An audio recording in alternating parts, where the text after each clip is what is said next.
Hello everyone, welcome back to my YouTube channel Vinod learning hub. Students, हमारा आज का topic है cell cycle and cell division. और इस चैप्टर से हम जो है वो 90+ क्वेश्चन सॉल्व करेंगे for different upcoming competitive exams.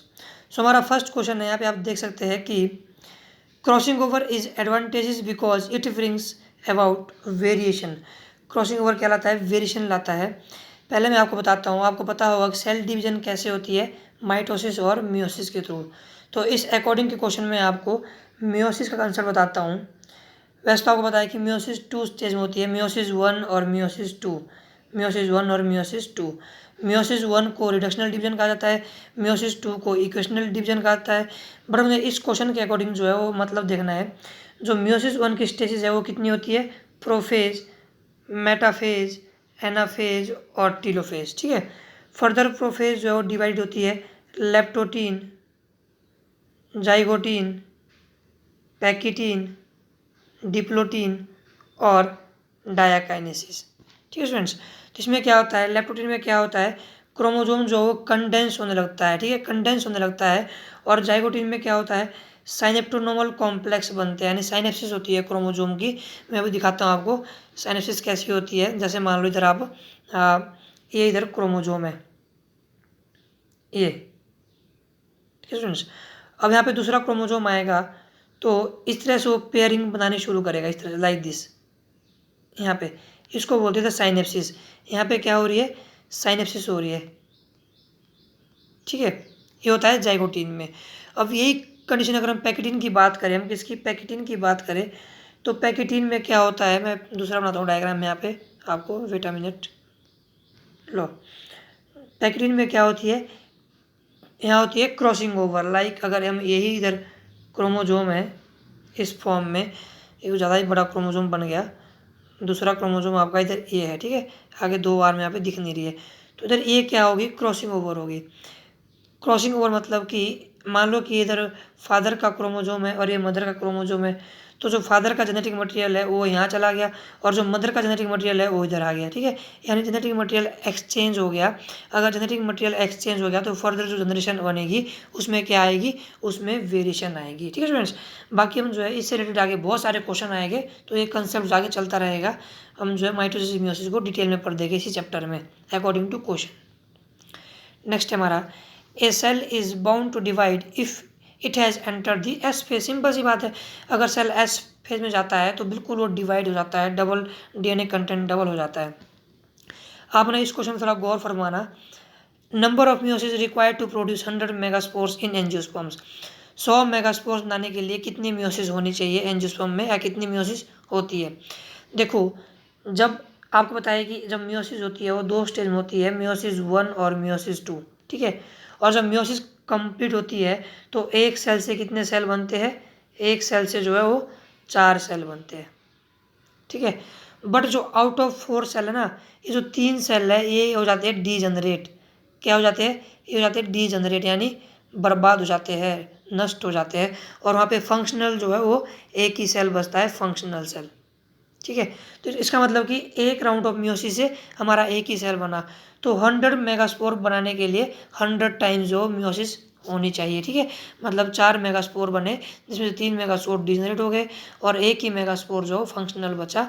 So 100 megaspore के लिए 100 मियोसिस की होनी ज़रूरत है। ये थ्योरी है जो मैंने आपको समझा दी है, आप इसको पढ़ लेना। ठीक है, विच of the 2 events together restore the normal number of chromosome in life cycle? बेटा मिनट, इस क्वेश्चन में देखो आप, ये क्या बोल रहा है कि इनमें से कौन से इवेंट है जो नॉर्मल नंबर ऑफ क्रोमोजोम जो है रिस्टोर हो जाते हैं। देखो, पहले जब मियोसिस होगी तो क्या होगा, क्रोमोजोम नंबर जो है रिड्यूस टू हाफ हो जाएगी। मान लो आपका 2n कंटेंट है तो मियोसिस से क्या होगा, 4 सेल बनेगी, इसके बाद जो है n नंबर ऑफ कंटेंट रहेगा डीएनए का। इस तरह से ये हो जाएगा, रिड्यूस टू हाफ हो जाएगा। बट जैसे ही फर्टिलाइजेशन होगी, ठीक है, फर्टिलाइजेशन होगी, मान लो इन 2 के बीच फर्टिलाइजेशन होगी तो दोबारा क्या हो जाएगा, 2n बन जाएगा ना, यानी रिस्टोर कर देगा ये। तो मियोसिस और फर्टिलाइजेशन जो है इस क्वेश्चन का आंसर है। यहाँ भी थ्योरी यही है जो मैंने आपको समझा दी है। In animals cytokinesis is centripetal division, very important question. देखो, मैंने आपको बताया ना कि पहले क्या होती है प्रोफेज, मेटाफेज, एनाफेज, टेलोफेज, ठीक है। इसमें क्या होता है, इसमें हो गया कैरियोकाइनेसिस, इसमें मतलब कि न्यूक्लियस डिवाइड हो गया। फिर होगा साइटोकाइनेसिस, जिसमें क्या होगा, साइटोप्लाज्म डिवाइड होगा। तो एनिमल सेल में क्या होता है, जब साइटोकाइनेसिस होती है, मानो यहाँ पे आपके इधर 2 सेल है, ये इधर आपके 2 न्यूक्लियाई बन गए हैं। अब इसके बीच जो है साइटोकाइनेसिस करनी है, यानी साइटोप्लाज्म को डिवाइड करना है। तो आपको दिख रहा है एक क्या है, इधर प्लाज्मा मेम्ब्रेन है, और प्लाज्मा मेम्ब्रेन से इस तरह से जो है वो सेल फोरो बनती है, ठीक है। यानी इनके बीच की वॉल बनती है जो डिवाइड करती है, जिसको बोलते हैं सेल फोरो। ये बनती है आपकी सेल फोरो। तो ये सेल फोरो कैसी बन रही है, ये प्लाज्मा मेम्ब्रेन से सेंटर की ओर बन रही है, ठीक है। प्लाज्मा मेम्ब्रेन से सेंटर की ओर बन रही है, इट मीन्स सेंट्रीपिटल बन रही है, ये पेरिफेरी से सेंटर की ओर जा रही है। तो इस डेवलपमेंट को क्या बोलते हैं, सेंट्रीपिटल कहते हैं, ठीक है स्टूडेंट्स। और एक बात मैं आपको बता दूं, जो मेरे ऑलरेडी सब्सक्राइबर है, वीडियोस देखते हैं, उनको पता है कि हम एक बैच स्टार्ट किया हुआ है, जिसका कि हमारा मोटिव क्या है कि 40 दिन में हमने पूरा सिलेबस कंप्लीट करना है टीजीटी और पीजीडी का, ठीक है। तो आई थिंक ये जो है वो 9th चैप्टर होना है 11th क्लास का। इस तरह से हम जो है वो 21 या 22 चैप्टर आराम से कंप्लीट करेंगे। फर्दर जो है 12th क्लास के भी all chapter sequence wise complete करेंगे। तो आपने वीडियो कंप्लीट देखनी है, स्किप नहीं करनी है। और मैं क्वेश्चन जो है 2 टाइप के कराता हूँ, conceptual as well as memory based. जहाँ कंसेप्ट छुपा होता है वहाँ मैं कंसेप्ट अच्छे से बताता हूँ, ठीक है। जो मेमोरी बेस्ड है उसको मैं आगे फॉरवर्ड करता हूँ। जैसे आप ये क्वेश्चन देख लो, 2 कॉनिकल हाफ स्पिंडल कहाँ बनते हैं, मेटाफेज स्टेज में। सिंपल सी बात है, आगे चलो। लॉन्गेस्ट फेज ऑफ माइटोसिस या मियोसिस, दोनों का कौन सा है, वो प्रोफेज है, ठीक है। लॉन्गेस्ट फेज कौन सा है, प्रोफेज होता है। अगर हम मियोसिस की बात करें, यहाँ पे जो है वो further leptotene, zygotene, pachytene, diplotene, diakinesis पाई जाती है, वो सब जो है प्रोफेज की सब स्टेजेस है। तो लॉन्गेस्ट फेज आपका प्रोफेज है। मियोसिस का सिग्निफिकेंस क्या होता है, maintain the constant chromosome number of a particular species. Digest is the best material for the study of mitosis in laboratory. Mitosis को स्टडी करने के लिए जो है वो रूट टिप का यूज़ किया जाता है, क्योंकि रूट टिप पे जो है हाईली मेरिस्टेमेटिक सेल होते हैं, जिनके पास फास्ट डिवाइडिंग कैपेसिटी होती है, इसलिए इसको जो है अक्सर यूज़ किया जाता है। मियोसिस लीड्स टू, देखो भाई हमने देखा मियोसिस में जो रिकॉम्बिनेशन भी हुई थी, किस पे, पैकेटिन स्टेज पे। हमने बोला था कि वेरिएशन भी आती है, जब क्या हो जाता है, क्या बोलते हैं, क्रोमोसोम मटेरियल एक्सचेंज होता है, तो उससे वेरिएशन आती है, या दूसरी भाषा में बोले इवोल्यूशन आती है। तो meiosis leads to all of the above. Which term best describe the nuclear material present during interphase.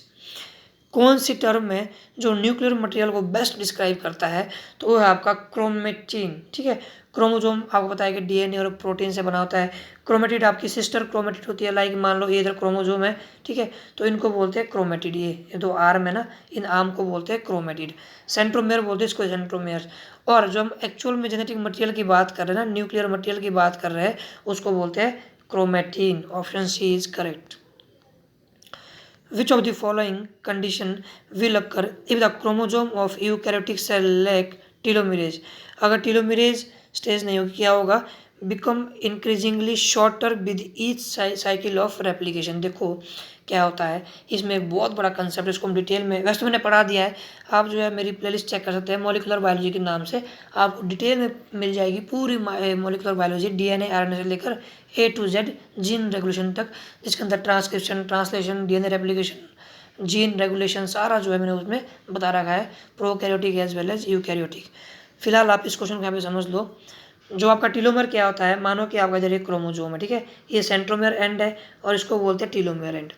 जब सेल डिवाइड होते रहते हैं तो ये टीलोमेयर एंड जो है वो यहाँ पे जो है वो घटता रहता है। और ये टीलोमेयर एंड जो हमारी एज को डिटरमाइन करता है, ठीक है। जैसे ये टीलोमेरिक एंड कम होता है, हमारे को जो है बुढ़ापा आने लगता है। बट कैंसर सेल के पास एक यहाँ पे ऐसी एंजाइम होती है, जिसको मैंने डिटेल में पढ़ा रखा है, टीलोमेरेज एंजाइम, जो इस एंड को कम नहीं करता है। इसीलिए कैंसर सेल कैसे होते हैं, इमोर्टल होते हैं, कभी मरते नहीं हैं, ठीक है। तो क्या होता है कि जब सेल डिवाइड होता है तो क्या होता है कि becomes increasingly shorten with each cycle of replication. Chromosomes are least condensed during interphase. Interphase में जो है क्रोमोसोम थोड़ा कंडेंस्ड होता है, ठीक है, लीस्ट कंडेंस होता है जब वो आगे जाता है। जैसे मेटाफेज में जो है वो मोस्ट कंडेंस होता है। लीस्ट कंडेंस अगर इंटरफेज में, तो मोस्ट कंडेंस जो मेटाफेज में। आप यहाँ पे जो आगे ये थ्योरी भी पढ़ सकते हैं। नेक्स्ट क्वेश्चन है, a cell at telophase stage is observe by student in plant brought from a field. He tells his teacher that this cell is not like other cell at telophase stage. There is no formation of cell plate and the cell contains more number of chromosomes are compared to other dividing cell. This would result in polyploidy. इसका मतलब उसमें जो बहुत सारी जो condensed हुई है, बहुत सारे मतलब वो सेल में जो टेलोफेज नहीं है, मतलब सेल में फर्दर डिवाइड नहीं हुआ है, बस उसमें क्रोमोजोम बढ़ रहा है. इस तरह से जो पॉलीप्लॉइडी कंडीशन बन रही है उसमें. ठीक है. Meiosis can be observed in spore mother cells. Which of the following involve in formation of mitotic spindle. Mitotic spindle को बनाने के लिए कैल्शियम का यूज होता है. DNA polymerase in most active in which phase of the cycle. हमने बताया था कि डीएनए पॉलीमरेज जो हो एस फेज में सबसे ज़्यादा एक्टिव होती है, क्योंकि यहीं पे जो डीएनए का रेप्लिकेशन होता है. ठीक है. In which of the following stage chromosomes are attached on equatorial plane. Simple सी बात है, मेटाफेज स्टेज में जो है क्रोमोजोम इक्वेटोरियल लाइन पे आ जाते हैं. During mitosis chromosome go their poles in a stage called anaphase. Anaphase stage में क्या हो जाता है, क्रोमोजोम जो है स्प्लिट हो जाते हैं. जैसे मान लो यहाँ पे क्रोमोजोम है, तो इधर ये आपका ये स्पिंडल फाइबर है, सेंट्रियोल है, तो इस तरह से क्रोमोजोम जो इधर आते हैं स्प्लिट हो गए इस तरह से. ठीक है. पहले यहाँ था क्रोमोजोम मेटाफेज में इक्वेटोरियल लाइन पे, अब जो है स्प्लिट हो गए इनकी सिस्टर क्रोमेटिड. नेक्स्ट है हमारा, number of chromosome after phase 1 of meiotic division become halved हो जाते हैं. हमने पढ़ा था कि मियोसिस को बोलते हैं आपका रिडक्शनल डिवीजन. ठीक है. और माइटोसिस को बोलते हैं इक्वेशनल डिवीजन. मतलब कि इसमें chromosome number reduce to half हो जाता है, एन नंबर 2n से n हो गया, और इसमें जो है वो क्रोमोजोम नंबर जो है एज इट एज रहता है, इक्वल रहता है. That's why it is called equational division. Which of the following constituent protein are present in the mitotic spindle के अंदर जो है वो ट्यूब्यूलिन प्रोटीन पाई जाती है, जो उसके शेप को रेगुलेट करता है, मेंटेन रखता है. इन meiosis 1 A bivalent is an association of 4 chromatid of 2 centromere. उसको बोलते हैं बाइवेलेंट कंडीशन. ठीक है. मतलब कि इधर एक सेंट्रोमेयर है जिसकी 2 क्रोमेटिड आ गई आपके. ठीक है. इस तरह से दूसरा सेंट्रोमेयर है जिसकी फर्दर जो है 2 क्रोमेटिड आ गए, तो ये हो गया bivalent condition of 2 centromere. Meiosis occurs in which of the following cell. Meiosis जो हमेशा डिप्लॉयड सेल में होता है, तभी तो क्रोमोसोम नंबर जो है रिड्यूस टू हाफ होगा. Okay. Which one ensure maintenance of chromosome number from generation to generation. Meiosis है जो क्रोमोजोम नंबर को जनरेशन टू जनरेशन जो मेंटेन करता है. Stage at which cytokinesis begins in plant cell is. Telophase stage में जो cytokinesis बननी start होती है. जैसे मैंने बोला था एनिमल में भी आपका जो है टेलोफेज में स्टार्ट होती है, बट एनिमल में क्या होता है कि इस तरह से क्या बनती है, सेल फोरो बनती है, मैंने आपको बताया था. और वैसे ही प्लांट में यहाँ पे जो है वो क्या बनता है, प्लांट में जो है वो सेल प्लेट बनता है, जिसको फ्रैगमोप्लास्ट भी कहा जाता है. फ्रैगमोप्लास्ट, इसको हम आगे भी पढ़ सकते हैं, आगे भी क्वेश्चन इससे रिलेटेड जो जरूर आएगा. Stage of cell cycle after DNA replication के बाद कौन सी आती है. डीएनए रेप्लिकेशन आपकी एस फेज में होती है, उसके बाद आपका जो है G2 फेज आता है ना. क्या होता है, इंटरफेज आपका G1 फेज से बना होता है, एस फेज से बना होता है, G2 फेज से, फिर एम फेज से. तो जैसे आपका रेप्लिकेशन होगी एस फेज में, तो रेप्लिकेशन के बाद यहाँ पे G2 फेज आता है. Mitotic stage are not observe in. E coli में माइटोटिक स्टेज नहीं पाई जाती है. यहाँ पे जो है पढ़ सकते हैं कि mitosis is shown by eukaryotes, it is not observe in the E coli. ठीक है. This is a prokaryotic as it lack a well defined nucleus. In this organism nuclear membrane is absent and genetic material is present floating in the cytoplasm. मतलब कि इसमें जो है nuclear membrane नहीं होती है, और उसका जो जेनेटिक मटेरियल है वो साइटोप्लाज्म में फ्लोट करता रहता है. हमने इससे पहले जो है वो चैप्टर पढ़ा था, आई थिंक जो है वो सेल के बारे में, सेल इन डिटेल, वहाँ डिटेल में ये कंसेप्ट पढ़ रखा है, तो आप वो वीडियो ज़रूर देखिएगा. नेक्स्ट है आपका, at metaphase chromosome are attached to the spindle fibre by their kinetochores attached होते हैं. The position of centromere during mitotic metaphase is towards the equator. ठीक है. जो माइटोटिक मेटाफेज की पोजीशन होती है वो इक्वेटर की साइड होती है. What will happen if you are provided with root tips of onion in your class and are asked to count the chromosome? कौन सी स्टेज उनको कंफर्टेबल लगेगी क्रोमोजोम को काउंट करने के लिए? और रहेगी मेटाफेज स्टेज, क्योंकि वहाँ पे क्रोमोजोम नंबर जो इक्वेटोरियल लाइन पे आते हैं. During mitosis ER and nucleus begin to disappear at which of the following stage? Late prophase में, सबको पता है. और वापस जो रिस्टोर कहाँ होते हैं? वो आपके टीलोफेज में. न्यूक्लियस बिकम्स बिगर इन एस फेज में, क्योंकि डीएनए कंटेंट वहाँ पे डबल हो जाता है. Division of nucleus is indirect. In mitosis में कैसी है? इनडायरेक्ट डिवीजन ऑफ न्यूक्लियस है. Chromosome exhibit high level of coiling at which phase of karyokinesis? That is in the phase of metaphase. Prophase stage of cell division occur after the G2 phase. ठीक है. Metabolism of cell decreases during prophase, again increases during which of the following? telophase. Prophase के time क्या होता है? वो metabolism जो decrease होता है, क्योंकि वहाँ पे बहुत सारे ऑर्गेनेली का डिसअपियर होने लगता है, डिसअपियरिंग होने लगती है. बट टीलोफेज में वही ऑर्गेनेली दोबारा आपकी जो रिगेन होती है, तो आपने ध्यान रखना है, यहाँ पे आएगा telophase.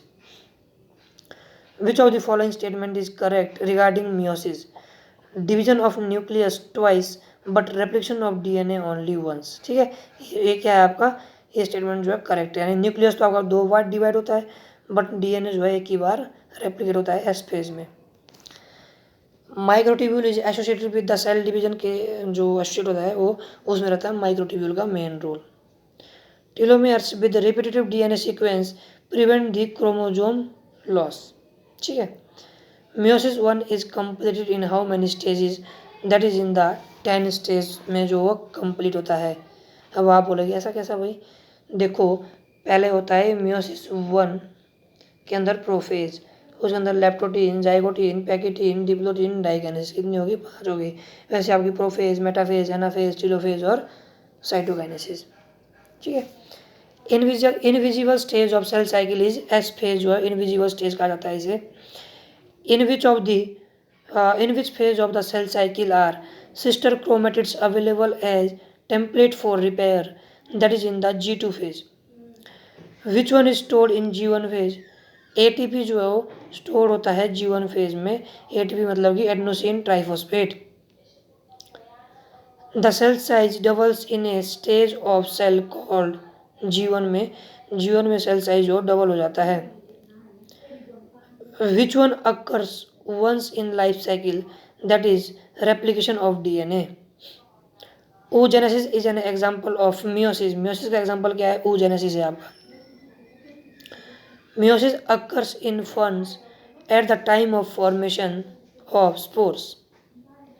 During prophase, chromosomes are large and coiled. G2 phase takes 12 to 22% time of cell cycle. ये आपने ध्यान रखना है. सारे मेमोरी बेस्ड क्वेश्चन यहाँ पे क्या समझाना है आपने जस्ट याद रखना है इसको. ठीक है. Brachymeiosis is a characteristics of fungi. जो ब्रैकियोमियोसिस है वो फंजाई का कैरेक्टरिस्टिक है. Phragmoplast is organized at the end of anaphase in case of plant. Plant cell में जो है सेल डिवीजन के टाइम फ्रैग्मोप्लास्ट बनता है, और एनिमल सेल में क्या बनता है? सेल फोरो. मैंने आपको ऑलरेडी ये चीज़ बता दी है. Stain for cell division is acetocarmine stain पाई जाती है सेल डिवीजन के time. Dinomitosis occurs in which of the following? Mesokaryotes में जो डायनोमाइटोसिस पाई जाती है. आप यहाँ भी देख सकते हैं कि dinomitosis occurs in mesokaryotes. Dinomitosis is a type of cellular division that solely occur in the class of Dinophyceae. इसमें क्या होता है? ये एक एल्गी की क्लास है जिसके पास क्लोरोफिल होता है. The dinomitosis is a special because nuclear membrane never disappear. ये एक ऐसी माइटोसिस है जिसमें न्यूक्लियर मेम्ब्रेन जो है प्रोफेज स्टेज में भी डिसअपियर नहीं होती है, एज इट एज रहती है. Series of grouping of microtubule crosses to the nucleus by the cytoplasmic channels where is united to chromosomes which will be displaced toward each cell daughter. The nuclear membrane undergoes strangling until 2 nuclei form together. I think आपको ये language simple language आराम से समझ आ गई होगी. फिलहाल यहाँ पे डायनोमाइटोसिस का एग्जांपल ये है या मीनिंग ये है कि इसमें सेल डिवीजन के टाइम प्रोफेज स्टेज में न्यूक्लियर मेम्ब्रेन भी डिसअपियर नहीं होती है. ये आपने ध्यान रखना है. Radio active thymidine is fed to the cells about to enter S phase, it will make radio active क्या बनाता है, euchromatin as well as heterochromatin, दोनों में ही रेडियो एक्टिव पाया जाता है। यूक्रोमेटिन क्या होता है, लूजली पैक्ड डीएनए होता है, जिसमें हीट्रोक्रोमेटिन जो है वो टाइटली पैक्ड डीएनए होता है। यूक्रोमेटिन को ट्रांसक्रिप्शनल ट्रांसक्रिप्शनल एक्टिव स्टेज भी कहा जाता है, क्योंकि वहाँ पे जो है क्रोमोसोम ओपन है, तो वहाँ पे आराम से जो ट्रांसक्रिप्शन हो सकती है। बट हीट्रोक्रोमेटिन क्या है, थोड़ा वो काफ़ी टाइटली पैक्ड है, तो वहाँ पे जो ट्रांसक्रिप्शनल इनएक्टिव स्टेज कहा जाता है उसे, वहाँ पे रेप्लिकेशन या ट्रांसलेशन करना जो है ईजी नहीं रहता है। ठीक है, which is the which is the antithesis of meiosis is fertilisation. Students, तो ये आपके जो 90 के करीब क्वेश्चन थे सेल साइकिल और सेल डिवीजन से। अगर किसी भी कॉम्पिटिटिव एग्जाम्स में इस चैप्टर से क्वेश्चन आता है तो इस कंसेप्ट से बाहर क्वेश्चन कभी भी नहीं मिलेगा आपको, इसी कंसेप्ट के अंदर जो आपको क्वेश्चन देखने को मिलेगा। ठीक है स्टूडेंट्स, सो अगर आपको कंटेंट सही लगा हो तो प्लीज़ चैनल को सब्सक्राइब करें, बेल आइकन को प्रेस करें और मेरे चैनल के लिंक को जो है अपने दोस्तों तक ज़रूर शेयर करें। आप शेयर करोगे, इससे क्या होगा, मेरा कॉन्फिडेंस लेवल हाई होता है। अगर मेरा कॉन्फिडेंस लेवल बढ़ेगा तो मैं आपको और फर्दर क्वालिटेटिव कंटेंट जो है प्रोवाइड कराऊंगा। ठीक है students, so this is all about of today, thanks for watching, धन्यवाद।